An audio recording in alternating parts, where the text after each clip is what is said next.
The Commission of Inquiry into State Capture resumes in Parktown in Johannesburg this morning with evidence from the former Minister of International Relations and Cooperation, Maite Nkoana-Mashabane. Her testimony will focus on the landing of the Gupta private plane at the Waterkloof Airforce Base in Pretoria in 2013. Nkoana-Mashabane, now the Minister of Women in the Presidency, will also explain why Bruce Koloane, the former Chief of State Protocol at Waterkloof, who was behind the controversial landing of the plane, was after the incident promoted to be South Africa's ambassador to the Netherlands. Koloane has since resigned from that position. SABC News reporter Manqoba Mchunu joins us once again. A very good morning to you, as Bruce Koloane, of course, has already left that position, but the minister has to justify. Well, of course, she has to justify, Desiree, because you recall that, this was an incident that not only embarrassed the country, but it also caused a diplomatic nightmare for the then President Zuma's administration. Also, it was an incident really that was, that really embarrassed the country in the sense that, you had a plane landing of a family that attended a wedding at a very strategic national security point, which is Waterkloof. So it really brought into question about just how about did that plane land there at Waterkloof, and whether or not the former President Jacob Zuma had been involved in one way or the other to try and secure that landing for his friends, of course, the Gupta family at the point. But you'll recall that Bruce Koloane was ultimately the person, as the state protocol chief at the time, who admitted that he had somehow, used the name of the former President Jacob Zuma, as well as the names of two ministers, that being the Minister of Defense, Nosiviwe Mapisa-Nqakula, as well as Minister of Transport then, Ben Martins, to actually get officials from the South African Air Force, which is Waterkloof, to actually approve a clearance for the plane. He says, of course, that he admitted that he used and he abused the power of his office in order to get the plane to land.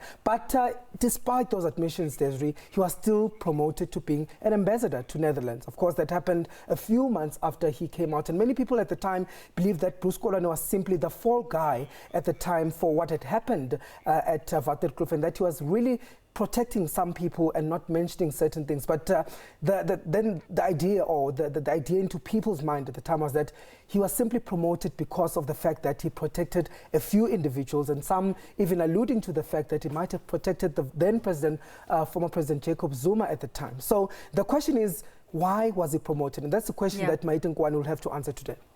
You just alluded to it, that at the time when he testified, there was a sense that he was defending the indefensible. But is there any expectation that the minister will follow a similar route, or will she really come out and talk about the real, where the real instruction came from for that plane to land at Waterkloof?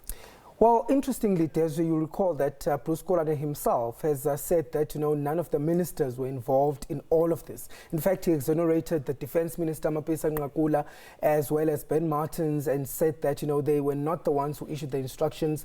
They were not involved in any way. He also exonerated the President's office, and he said that the President did not give any instruction, or did he ever imply or that the Guptas should land at Waterkloof. So he sort of like protected the ministers and exonerated them from this whole thing.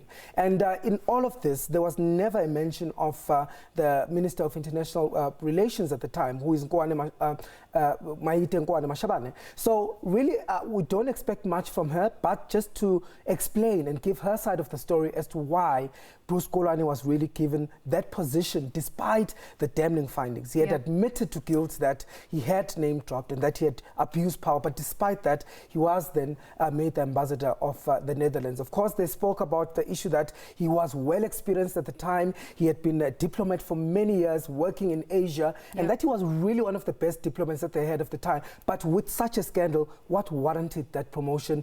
She will have to explain that today. Let's just backtrack a bit to this week's testimonies. Lord Peter Hain and Reverend Frank Chikane. What were the big revelations coming out of their testimonies? Well, we recall that Frank Chikane was among those former DGs who had been part of a forum that actually had recommended that there be an investigation or an inquiry into state capture. So what he revealed is that in April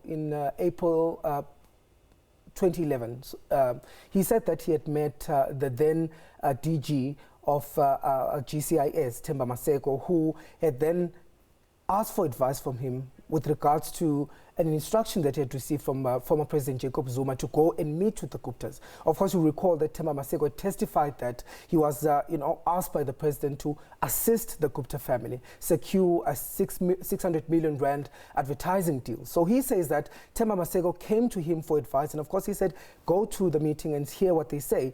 Following that meeting, he then corroborated Maseko's evidence that, the AJ Gupta had told him that he was going to be fired from his position after he had refused to help the Gupta. So he basically corroborated that evidence. But more importantly, what came out of his evidence is that he said in his own viewpoint, based on the evidence that had come out, he believes that the Gupta family had come to South Africa with an orchestrated plan, with an intelligence plan from day one when they arrived in the country to actually capture the state. He said the fact that they tried to make contact with some of those DGs and they tried to be close to people that were close to the power is proof that they actually had an orchestrated plan to come and capture the state. And of course, Lord Peter Hain also spoke about the issue that, there were several institutions that assisted in state capture. Focusing on the corporate side. Focusing, yes, on the corporate side, and saying that globally, there were enablers of state capture that enabled the Gupta family to be able to channel funds out of the country, to be able to launder monies out of the country. And he says those people should equally be held responsible for state capture. Where to from here? Well, from here, Des, we do expect, of course, to hear what Maite Nkoana-Mashabane will have to say in defense of that decision to land the plane. But of course, we don't know how much they will delve deeper into that, her knowledge, her intimate knowledge of it, and why she had not stopped it herself. Maybe those are some of the tough questions that she'll face. But of course, going forward, we're still yet to find out who's going to testify next. It's something that the Commission is keeping close to their chest at this point. Thank you so much. We'll be looking forward to that testimony anytime now. Around 10? Is it around 10? Yes, it's around 10. Okay. All right, thank you so much, Manqoba Mchunu there.